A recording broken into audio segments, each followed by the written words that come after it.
আবু সাইদ ২০২৪ সালের কোটা সংস্কার আন্দোলনের অন্যতম নায়ক, যার মৃত্যুতে বদলে যায় আন্দোলনের গতি প্রকৃতি।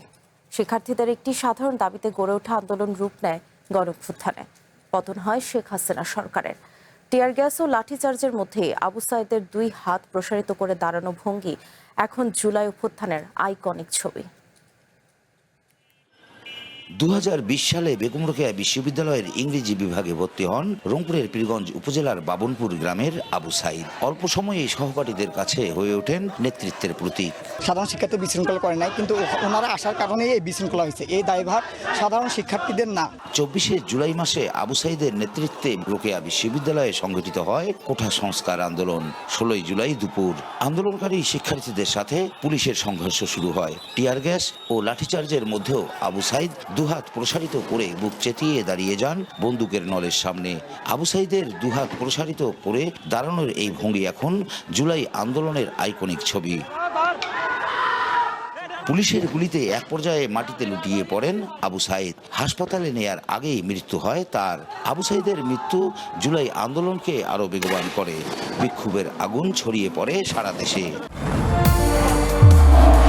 নির্মাণে নাম্বার 1 শাহ সিমেন্ট। যে প্রকল্পগুলো হাতে নেওয়া হয়েছিল, অর্থাৎ শহীদ আবু সাইদ মনুমেন্ট, শহীদ আবু সাইদ স্মৃতি জাদুঘর এবং শহীদ আবু সাইদ তোরণ, এই তিনটি প্রকল্পের একটিও কিন্তু এখন পর্যন্ত দৃশ্যমান নয়। বিভিন্ন রাজনৈতিক দল কিন্তু এখানে আসছিল, আবু সাইদের বাড়িতে আসছিল, আমাদের ক্যাম্পাসে আসছিল, আসে অনেক কিছু বলে গেছে, কিন্তু এখন পর্যন্ত আমরা কোনো কিছু পাচ্ছি না। যে সিস্টেমটাকে হাসিনা হওয়ার জন্য সহযোগী হিসাবে কাজ করছে, এই সিস্টেমটা এখন আমরা ধ্বংস করতে পারি না।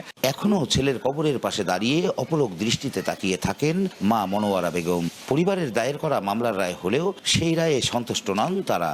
আমার ছেলের জানি একটা সরকারের স্মৃতিভাবে দেয়, জানি আমার ছেলের স্মৃতিটা থাকে। শহীদ আবু সাইদের মামলার রায় হয়েছে, কিন্তু এখনো রায় কার্যকর হয় নাই। আমরা চাই এই মামলার রায় দ্রুত সময়ের মধ্যে কার্যকর হোক। তো অনেক আসামি ধরা ছোঁয়ার বাইরে, আমরা চাই তাদেরকে ধরা হোক এবং দ্রুত এই রায় কার্যকর করা হোক। আবু সাইদের স্মৃতি সংরক্ষণে রোকেয়া বিশ্ববিদ্যালয় প্রশাসনের পক্ষ থেকে মুরাল ও স্মৃতি গেট নির্মাণের ঘোষণা দেওয়ার 2 বছরেও দৃশ্যমান কোনো অগ্রগতি নেই। এতে ক্ষোভ প্রকাশ করেছেন শিক্ষার্থী ও স্বজনরা। তাদের প্রত্যাশা শুধু ঘোষণায় নয়, বাস্তবায়নের মাধ্যমেই সম্মান জানানো হোক আবু সাইদের প্রতি। গেট হওয়ার কথা, সেটি প্রক্রিয়াধীন আছে। আবার সাম্প্রতিককালে শহীদ আবু সাইদের নামে একটি হল হওয়ার বিষয়টি সিন্ডিকেটে আলোচিত হয়েছে।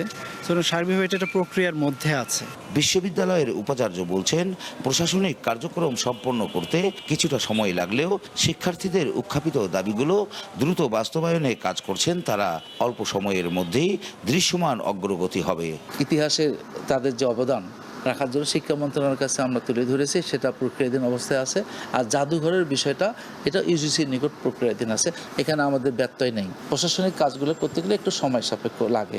বন্দুকের নলের সামনে আবু সাইদের দুহাত প্রসারিত করে দাঁড়ানোর ছবিটা যেমন এখন জুলাই আন্দোলনের আইকনিক ছবি, তেমনি সন্তানের মৃত্যুর পরে আবু সাইদের মায়ের বিলাপও এখন দেয়ালের লিখন, মোর সইল মরিল কেনে। রেজাউল ইসলাম বাবু, ওয়ান নিউজ, রংপুর।